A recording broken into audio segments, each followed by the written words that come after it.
Hello there, my fellow viewers. Welcome back to the channel and for another episode on What If on Pink Floyd and Roger Waters. For today's episode, and of course, as of this video comes out, it's the 50th anniversary of Wish You Were Here. Damn, that's so damn crazy. 50 years ago. Jeez. I am here to explore what if Pink Floyd toured back in 1976 to promote their recent album, Wish You Were Here.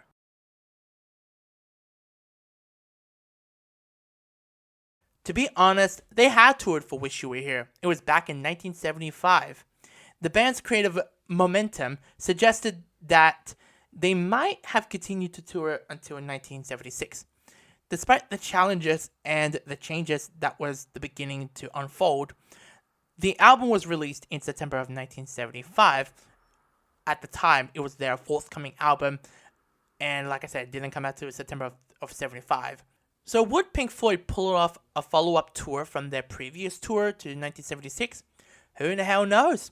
Of course, their album Wish You Were Here came out in September of 1975 as their second album from their successor of The Dark Side of the Moon, marking a new phase in Roger Waters' visionary direction for the band. During their 1974-75 tours, they'd performed and introduced new songs such as Shine On You Crazy Diamond, Raving and Drooling, later reworked as Sheep, You've Got to Be Crazy, which would be Dogs, and of course, Have a Cigar. With this tour, it would be very much surprising not only doing Wish You Were Here, but also performing the full album of The Dark Side of the Moon. These performances were just a glimpse of what has to come. Also, I'd like to add is that they will be introducing a brand new track that will be off in an upcoming album that would be Animals. And there will be two different ones. In the one that we know now is Pigs, 3 different ones, but 2 different ones are going to be a demo version of Pigs. So that's going to be very exciting. So by December of 1975, with Wish You Were Here hitting the charts, Pink Floyd announces their Ambition follow-up tour, scheduled for March through May 1976. This 24-show global tour covers the UK, US, Canada, and Europe. And with some exciting new additions for the first time, they will visit Australia and Asia, playing in Brisbane, Adelaide, Perth, Manila, and Singapore, along with returning shows in Sydney and Melbourne, Tokyo, and Osaka. They haven't performed there since their 1971 and 72 tours of Atomic Heart Mother and Eclipse. Now let's move on to the tour dates and the set list.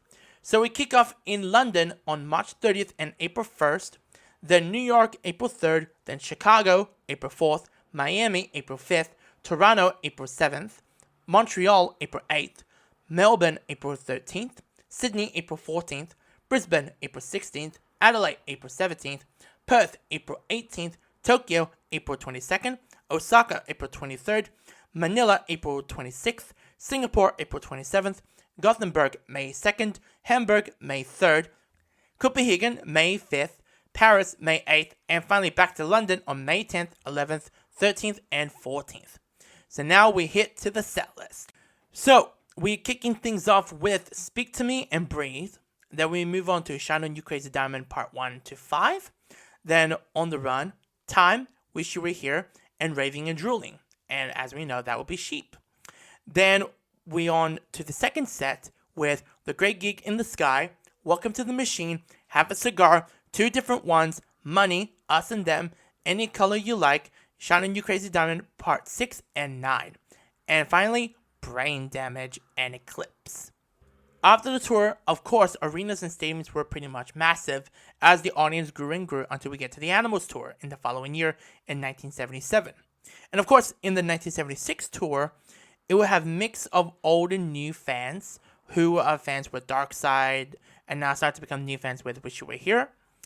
And it will be nothing short of legendary that the band would have played a double album side set, fusing the best of Wish You Were Here with the entirety of Dark Side of the Moon, and plus introducing new material that would eventually form the backbone of Animals.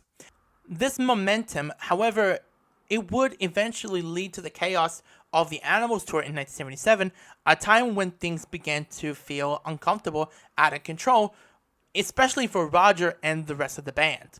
So, what would this 1976 What If tour would have been the last time Pink Floyd could have stayed in a tight harmony before the personal and professional conflicts started to take a toll on the band?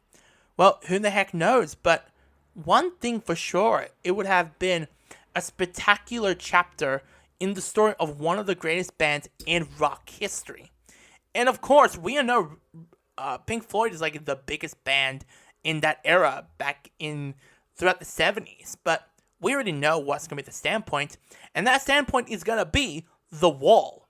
And then after that, The Wall will be the final cut, and the list goes here from there, from Roger, the band, and then a Miss Kerfuffle. That's it. So that is all with What If on Pink Floyd. Hope you guys enjoy it.